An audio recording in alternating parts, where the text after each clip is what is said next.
Nice to meet you. Hi, thank you for being here. So can you just start off by like introducing yourself?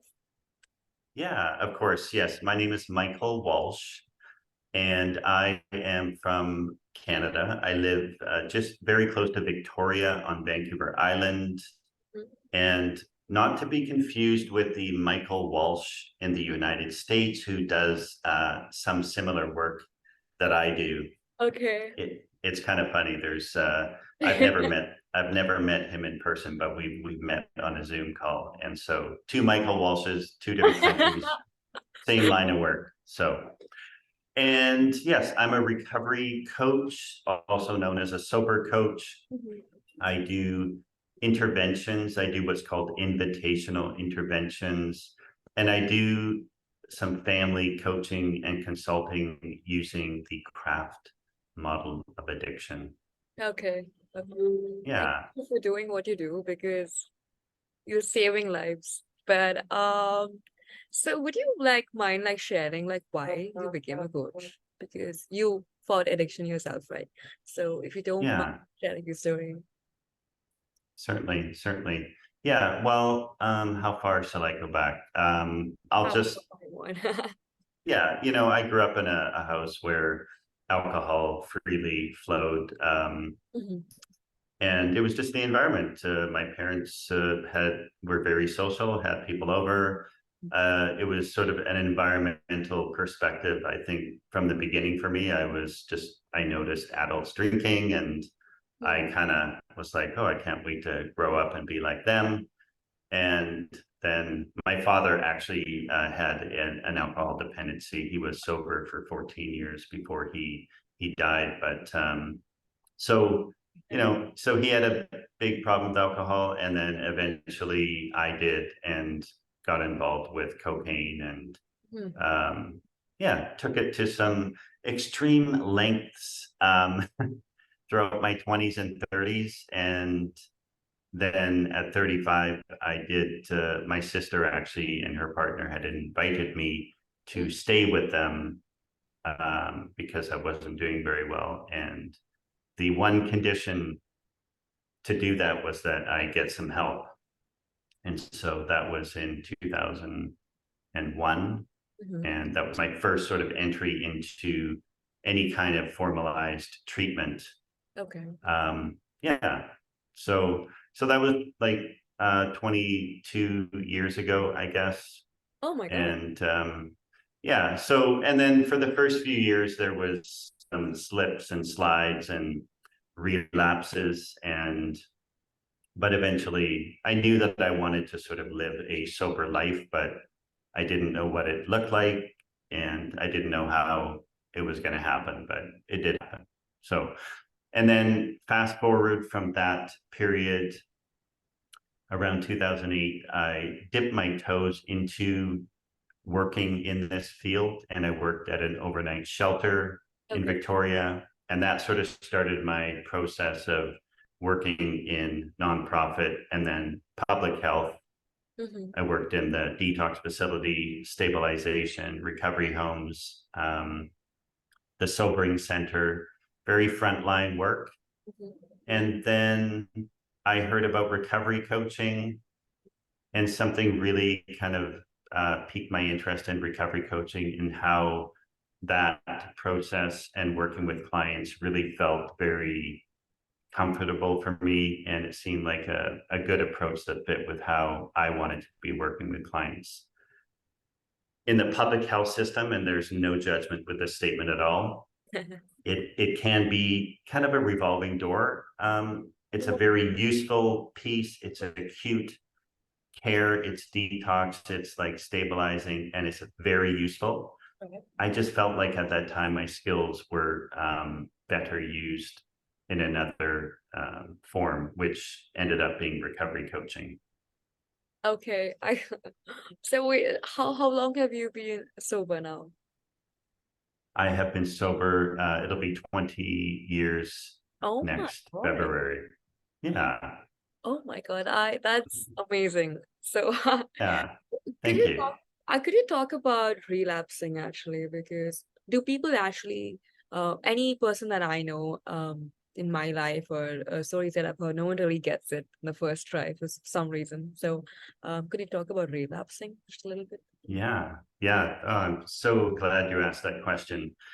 It's I think language is very important in this field of work. So, I said I used the word slip before. So, there's a slip, there's a lapse, there's a relapse. I think these are sort of three um, parts of what someone could experience in recovery. Right. And so a slip might be just kind of a one-time thing and they get back on track.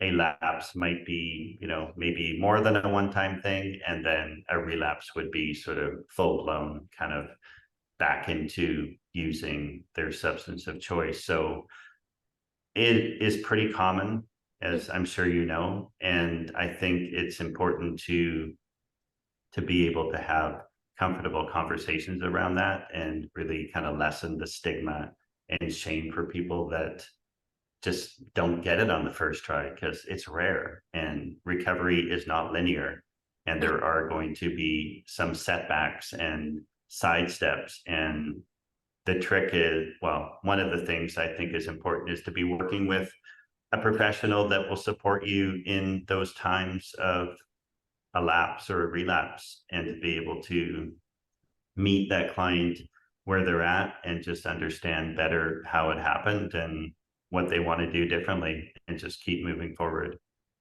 Okay, I love that. Oh, Yeah. but even like getting to this sort of stage, like how do you even get to sort of accept that you're having an addiction at all, right? Because I mean people they be like, I just drink, I just take drugs just once in a while, but it's obviously not once in a while and they don't really realize they are addicted. So how do you Hmm. actually get to that stage where like, hey, I am addicted? Yeah. Good question. Well, I think, there's I think, well, there's a progression, of course, and not everyone gets to the stage of addiction per se, right? There is a place where people will get, like probably myself and my father, where there was a kind of physical dependency on the substance. Mhm. Not everyone needs to get to that stage, Mhm. right? Some people, it just may be problematic. There's a kind of trajectory of substance use. There's kind of a low to moderate substance consumers, and then there is sort of, at the higher end of the scale, severe substance users. And I think the low to moderate do not necessarily, some will not fit into the addicted category, but it may be causing sort of cracks in their lives, whether that is relationships or finance or, just health and wellness. And I think most people know when they're at that place, but maybe some people don't know that they could take that further, Mhm. because they can't see what's ahead of them. But does that make sense? Oh, it absolutely does. It absolutely does. Yeah. Yeah. I think it's important just to, because there's a trajectory of substance use, there's a trajectory or a hierarchy of treatment Mhm. that would be appropriate for each individual, right? Someone who, as the far end of the scale, would likely need a higher level of care and support versus someone at the low to moderate substance use scale. Okay. I so let's say what do you what was like the emotional drive for you to be more addicted? Was it anxiety, depression, or just um was there any emotional reason that you were driven to become Hmm, addicted? right. Wow, you have good questions. Um, yeah, that's a hard one. I'm going to say yes to that answer. Mhm.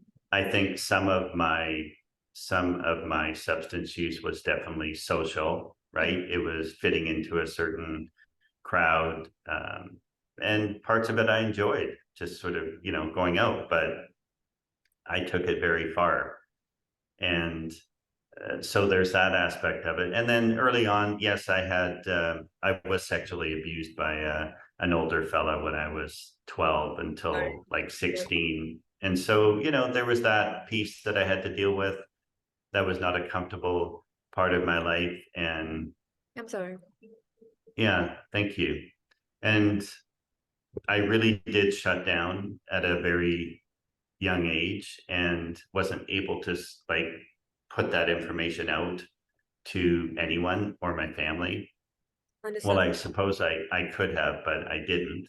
Mhm. Um, so yeah, so there was that piece that I carried with me for quite a long time. And I think with that, I withdrew from family and friends, and eventually, I suppose, was looking for some other type of exit. And that was, alcohol, and then periodically cocaine sort of arrived into my life. So I would say that yes, early on, I did have divorced parents as well. So was that piece that I was dealing with and kind of bouncing back and forth between homes. And yeah, and I think sort of over time, just carrying things that I hadn't really dealt with as a young person until I was like 35 years old. I hung on to a lot of things. So, yeah. So to answer your question, yes, I would say absolutely that part of my substance use and addictive kind of personality was related to emotional Mm. Okay. periods. Yeah, To be fair, you did what you thought was best at the time for you, and I don't exactly. still don't see it as a problem, although it did eventually become an addiction. I feel like it's wrong to judge that, and it's understandable completely. But since you work Yeah. with so many clients, is that something you've seen in common with your clients as well, that they seem to be driven to doing drugs or drinking too much because of emotional reasons? Yeah, I would say so. Yep. Um, people, a common sort of term is that people want to just numb themselves, Mhm. right? Mhm. Just numbing out whatever they're experiencing. So yeah, it's a pretty common thing. And it looks like a whole bunch of different things because, some of my clients are kind of mid 20s, late 20s, some are in their 30s, 40s, 50s, 60s, 70s. And people are experiencing different things at those periods of their life. And but definitely, yeah, I would say emotional Emotionally, okay. pieces are coming into play. Yeah. So, but even like let's leave the emotional part aside. Even if like especially like let's say cocaine, it obviously like reduces your appetite, right? So, do you Mm. see any? Did you develop any sort of eating disorder? Because um usually the anxiety really goes up with cocaine as well. So, could you talk about how you felt like it calmed you down? Because cocaine usually, I think, scientifically is supposed to increase anxiety, if I'm not wrong. Mm.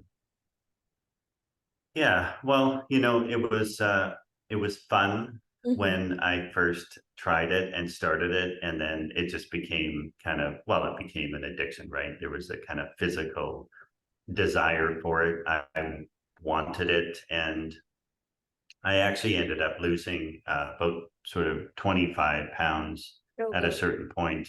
Oh And God. so, yeah, and that was just because, well, I wasn't eating very much, right? I was more interested in using cocaine, and but I did not, I mean, I wouldn't sort of characterize my weight loss as an eating disorder by any Okay. stretch because I really didn't know what an eating disorder was back then. Okay. Yeah, yeah. I understand. So,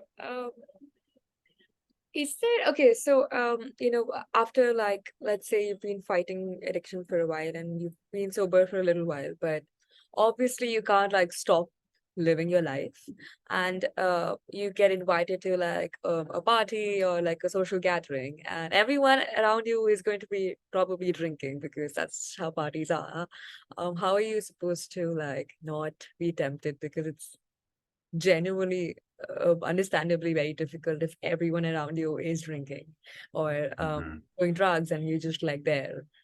So how do you stop yourself from Yeah. Well, that is a very kind of broad question. It's going to be different for everyone. I can tell you that I really avoided those type of things Okay. for quite a long time in my early recovery process. And even today, I mean, I don't go to a lot of parties or, I will go to social events. Um, I'm very comfortable in those environments. I don't want to drink alcohol and I don't want to use cocaine. And I've been, sober long enough that it's just not a part of my life. So I certainly can go into those environments, but I don't go into many of them. Okay. I do have a lot of clients who are quite social because of work or just whatever their activities are.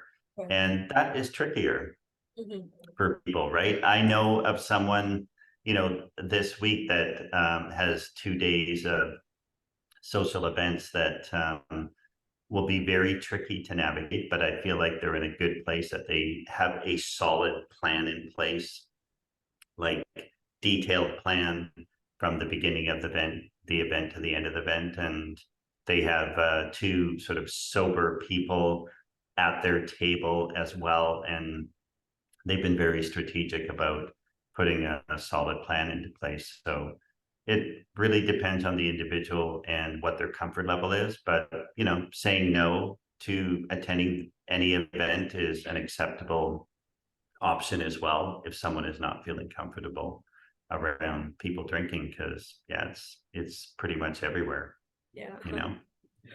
Can you Yeah, actually talk a little bit about the strategizing that you said? the strategizing. Yeah, like suppose you do go to a party and like you said, you had a solid plan and um, so what Yeah, kind of plan? yeah. Let me just think about this for a second. Yeah, the plan in part is accountability. Okay. So accountability to myself or, a professional maybe that someone is working with, and accountability to a family member, could be a spouse, could be a husband, wife, or something like that. Yeah. Verbalizing what the plan is Mm. and saying, this is sort of, this is my plan. This is, I'll be home at a certain time or whatever. I'll be, there are non-alcoholic beverages at this event. I'm with two people who know exactly what's going on in my life. And just verbalizing that and getting, putting some accountability in place. And yeah, and then for other people, it may just be, what, I really want to go, but I only want to go for a couple of hours. So having an exit strategy, and if that person who goes sort of decides early on that they're not feeling very comfortable, to be okay just saying, what, I need to leave, and that would be okay. So, you know, I Yeah. have someone who travels a lot.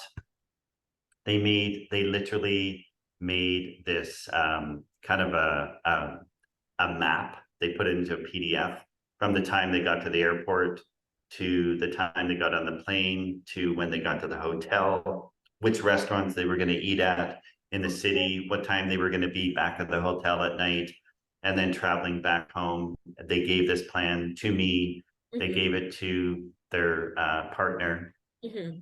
and we're very strategic about it.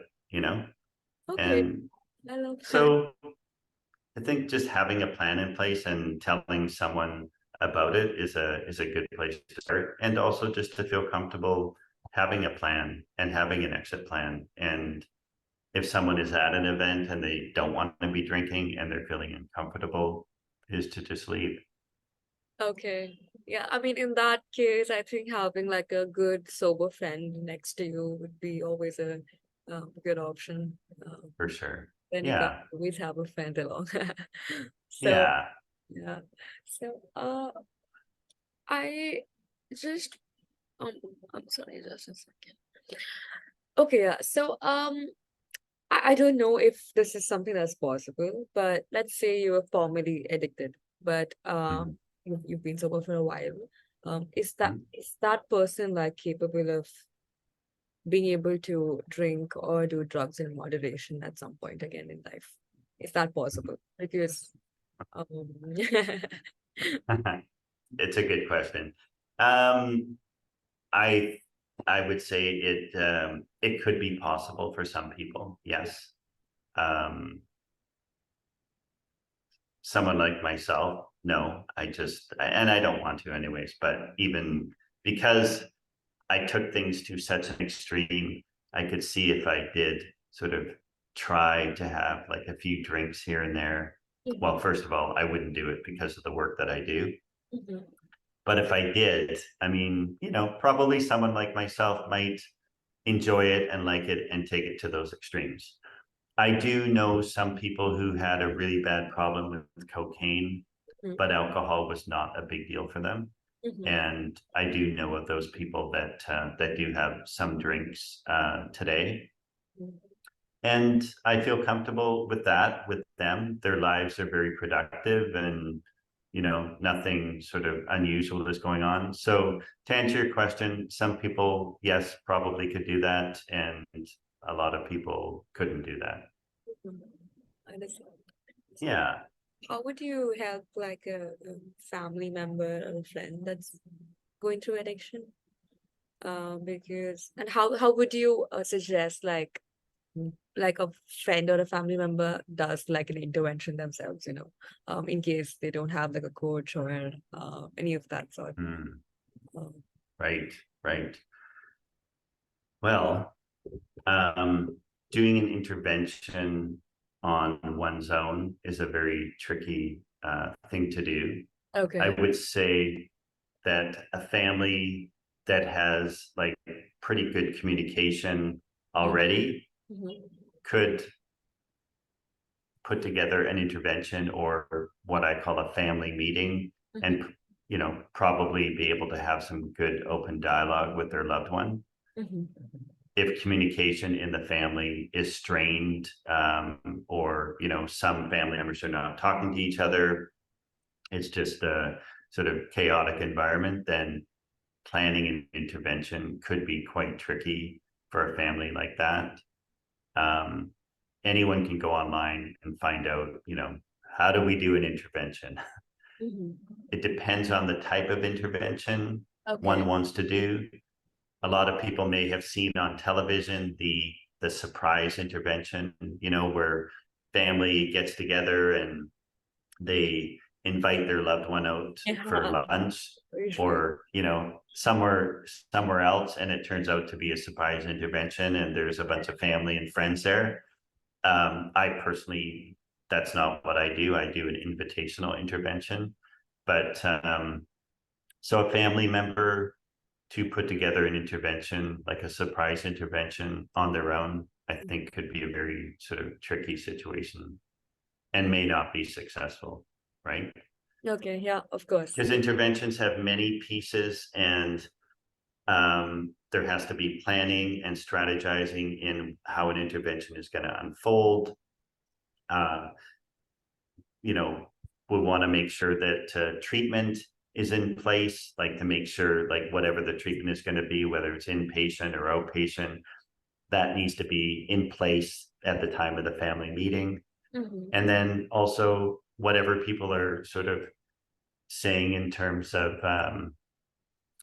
what they need from this relationship, they need to be able to follow through with that, right? So um anyways, I guess what I'm trying to say is that a family that has good communication already perhaps could plan some type of family meeting, invite their loved one and say, hey, listen, we love you, we care about you, we're worried about you, we don't know how to sort of navigate this situation, we're going to have a family meeting, please join us so we can have a conversation about this.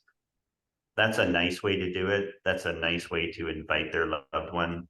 It gives them the option to show up to the family meeting or not, rather than being sort of surprised with a surprise intervention. Oh, So yeah, and there's lots of stuff online. There's videos. There's ways to learn how to do an intervention mhm.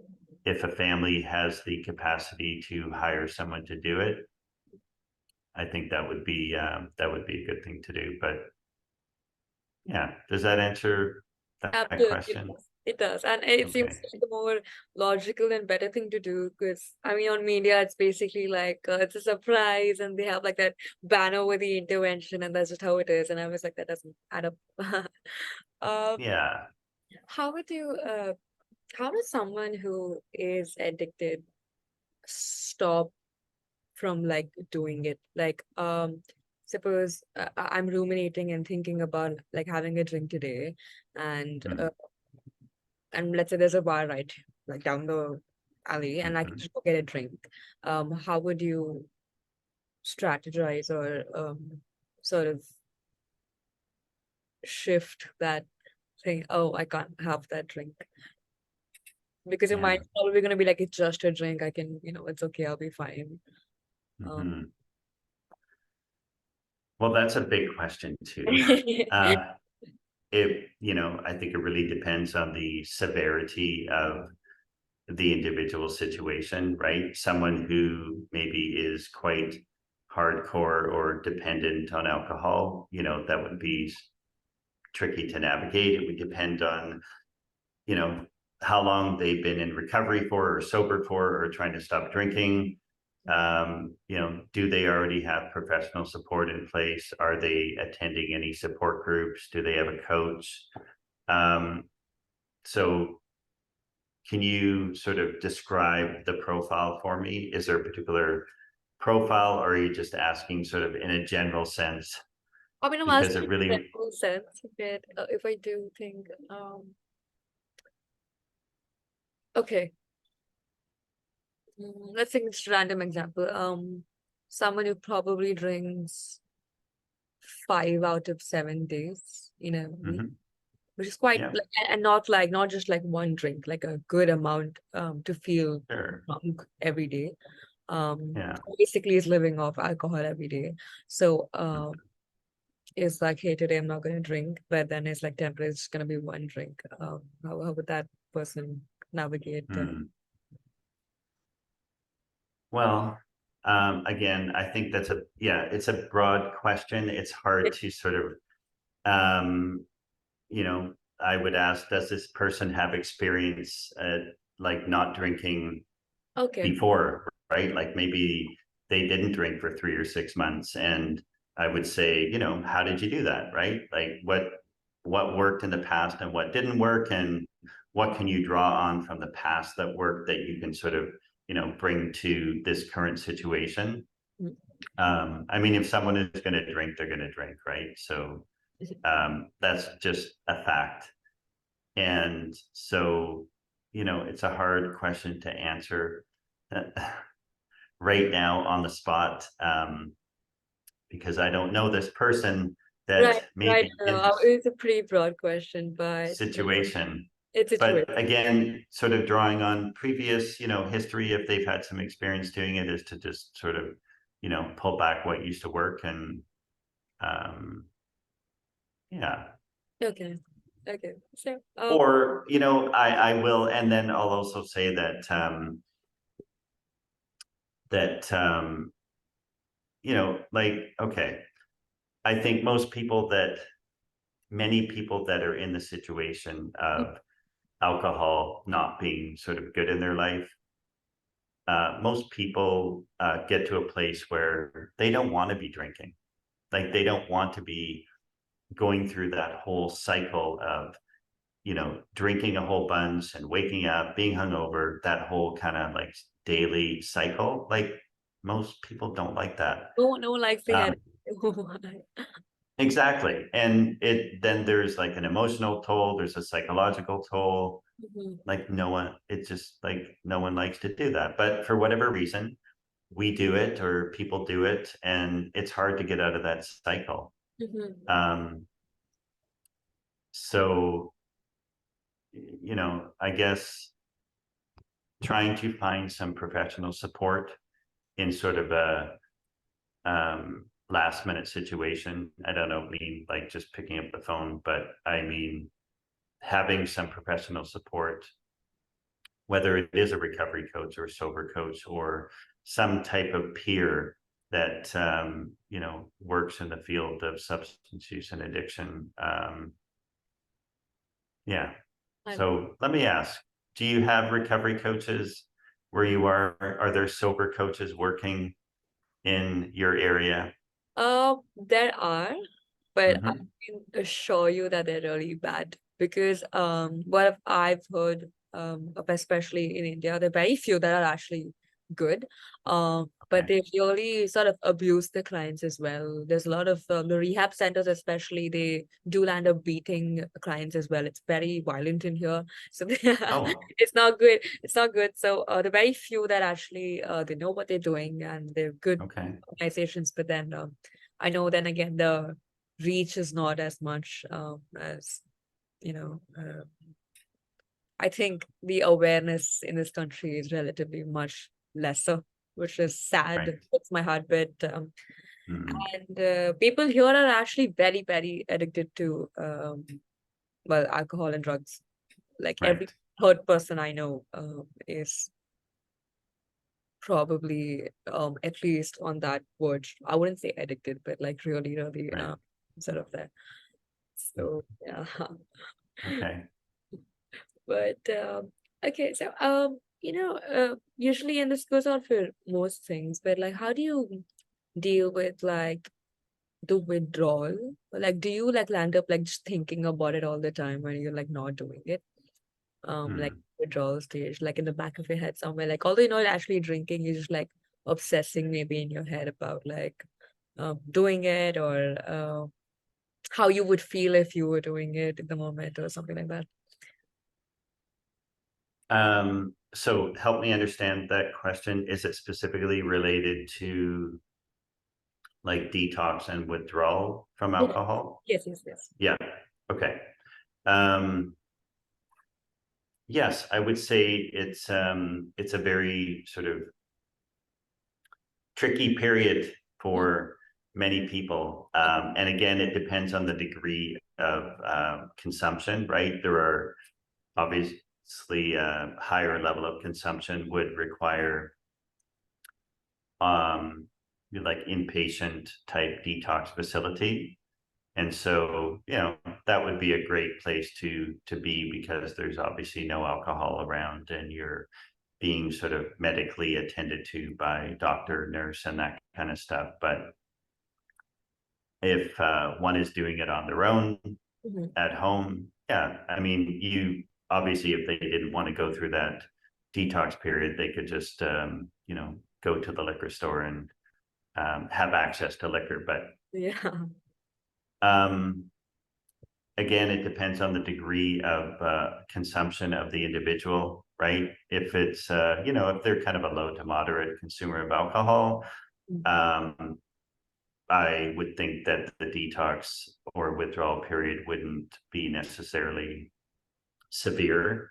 mhm. It would be uncomfortable for sure. And would they be thinking about drinking? Yeah, probably thinking about drinking. So I don't know if that answers your question. Yes, it does, it does, it does. But then, Yeah, like you said, it depends on the person's consumption. So it is subjective in the end. And yeah. But I will say that, and you may know this already, that like the detox period, certainly if someone is medically compromised, mhm, like if they don't have access to a detox facility, but maybe they have a doctor that is involved in their care, like detoxing on one's own, mhm, if they are sort of in a severe situation, can be quite dangerous. mhm, Seizures can happen, mhm. Okay. death can happen in certain situations, right? If it sort of goes that far. So, yeah, I just wanted to put that out there as well. Thank you for sharing that. There are two more things I wanted to ask you actually. So Okay. let's say I lapse, okay, and I do it again, but there is a sort of shame and regret and disappointment within myself, like I fucked up. So Hmm. because there is this tendency, like psychologically, even without, like, even if it's not addiction or something else, like because you landed up making a mistake, you're like, you know what, I'm never going to be able to do this, and then you go back to the cycle because you're just disappointed, right? And you don't want to. Hmm. How do you pull yourself back up and be like, hey, I can do this again, like I can start Hmm. again? Because like once you fail, it's a bit difficult to be like, I can try doing this again. For sure. Yeah, good question. Well, time definitely heals, of Okay. course. Like once someone sort of, I think, gets through that kind of 3 to 5 day mark. Just give me 1 second here. Yeah, yeah, no worries. Yes, once someone gets through that 3 to 5 to 7 day mark, and if they do not drink or consume drugs, and yeah, we just start feeling better, right? We're like, oh, okay, I didn't touch anything for 5 days or 7 days, and psychologically, physically, mentally, we just start feeling better Mhm. about ourselves. So um, I think that having a support network, whether it is a family member or it is a friend or it is a hired professional, Mhm. to be connected to let them know kind of what we're sort of what the situation is, just again for some accountability, but also for maybe some cheerleading support, right? Okay. It's like, hey, you got 3 days, you got 5 days, you got 7 days, right? How is it now? Like, just having that social connection with someone, I think, can be quite helpful. Mhm. Not everyone is going to be in that situation. Some people might just be sort of doing that process on their own, but if that person has been in that situation before, is to again sort of draw on previous history and Mhm. hopefully know that they know their timeline of sort of how they get better. Right. And like the shame and guilt piece is going to happen for sure. Again, time will heal that, but just again, this is not a linear process, right? Mhm. And I try to convey that to people, that um, like progress over perfection, Okay. right? Yeah. And that it's going to take like a number of tries, and that is just what it is. And we just need to like keep going and keep drawing on our sort of professional supports or whatever supports we have, and that hopefully, again, historically, if they've done this before, they can draw on sort of those previous attempts to do it and carry them forward, you know? Mhm. Okay, I get it. Yeah. But oh, let's say someone was really addicted and they probably went to rehab because it was pretty extreme. But they Mhm. and I think this is like a worldwide thing that a lot of people have had a pretty sort of not a great experience with rehab. Um, or it either hasn't worked or they probably felt more trapped or depressed after coming back out of rehab. So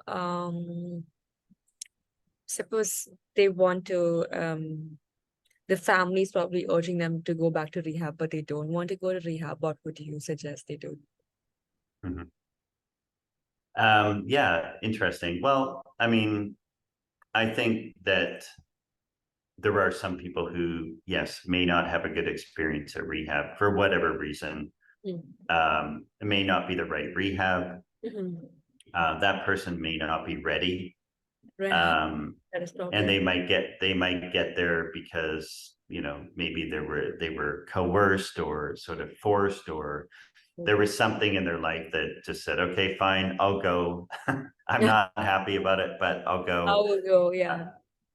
Um, and then there are people who actually do have very good experiences. I had two experiences in my own rehabs that were very good. They were Okay. very positive. And Okay. so I think there's a lot of people that do have good experiences. Um, but I did relapse both times coming out of rehab, not initially, but I did relapse. Um, so your question is what happens if someone gets out of rehab And they don't want to go back. and they have, yeah, and they don't want to go back. Well, I think that maybe it's possible that inpatient rehab is not suitable for that person, or they need to find a different rehab that would better suit that individual, or maybe they got enough from inpatient rehab that they could now sort of do like an outpatient type approach, right? So that they don't go back to rehab, but they just do their treatment in the city that they live in. So like an intensive outpatient program, whether in person or online, therapy, recovery management groups, recovery coaching, perhaps. Yeah. But it would really depend on the severity of that situation. And if that person was medically compromised enough that they, really going into an inpatient rehab would be better suited for them, then, hopefully the family would be able to convince them to do that, Okay. Yeah. But I will also add to that it's always very helpful to have an aftercare plan, Okay. like while someone is in rehab. So if it's possible for certain situation for someone maybe to transition from an inpatient rehab to a sober living residence, Okay. depending on the city, they would stay in a sober living residence for a period of time, 1 month, 3 months, 6 months, whatever, have a recovery coach attached to them or some type of professional, a therapist, recovery management groups. I'm a big advocate of a strong aftercare plan. It doesn't always have to include sober living. It can include a bunch of other things, but having an exit plan after treatment. If someone just goes to treatment, I know you already know this, but if someone just goes to treatment and leaves there without any supports in place and goes back to their same environment that may have not been a good environment, chances of succeeding are going to be, probably very low. So thank you for sharing that, because I've seen this happen all the time. And yeah, you're going back to the same environment. Yeah, that adds up. Yeah. yeah. And also maybe that environment, whether it's family or whatever, maybe they have never had any support either. Their loved one is in rehab, getting well and better and help and all that, but then the family does not get any support, and then they don't know sort of how to manage this new person that's coming out of rehab, whether it's dad or mom or whatever, and they've had no support either. The entire family needs support. They all need support, Okay. Would you suggest like collectively, like family being involved in Absolutely. Yeah, totally. Yeah. Yeah. I think it doesn't get spoken of enough. And I think maybe also some families don't think they need help, right? Or need support. Some are very active and they're like, no, we all want to be involved. This is a package deal. And that is good. But then there's some families who maybe just, don't think they need support. No, it's them. They need to go to rehab. They need to get help. And I understand that. And I say that without judgment. But the family just needs to be educated on, addiction? what their role is, what their part is, how they can support their loved one, and also, know what their loved one is doing in rehab. Like, that would be very helpful for them to know that. And then they're like, oh, I had no idea. This is good. It's just knowledge. So if everyone is involved, or as many people who want to be, that's better. That's better. I don't know why it's not spoken of enough with the whole family. Because it makes you feel less alone, right? Because if you're going alone, Yeah. you have like people supporting you. So I don't know why it's not spoken of enough. And Yeah. I just wanted to touch upon this one. Let's leave like alcohol or even cocaine or any of the drugs for that matter. Um, Mhm. being addicted to, okay, let's say I was going to a psychiatrist, or maybe I have like usually like ADHD or some sort of disorder, anxiety for some reason, and I take like the pills. Some people do land up getting addicted to the pills for some reason. That are how would you navigate that sort of addiction? Which pills are we talking about? Like anxiety pills, or Like Adderall or yeah, maybe adolescent. Yeah, yeah. yeah, Hmm. yeah.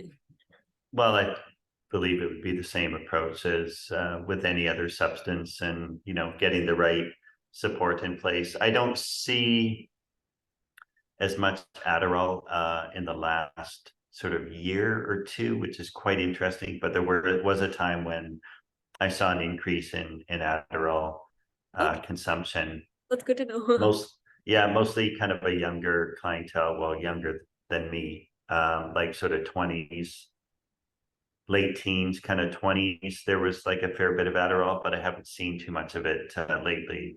But it would be the same kind of approach to supporting someone, depending on how deep they are into it.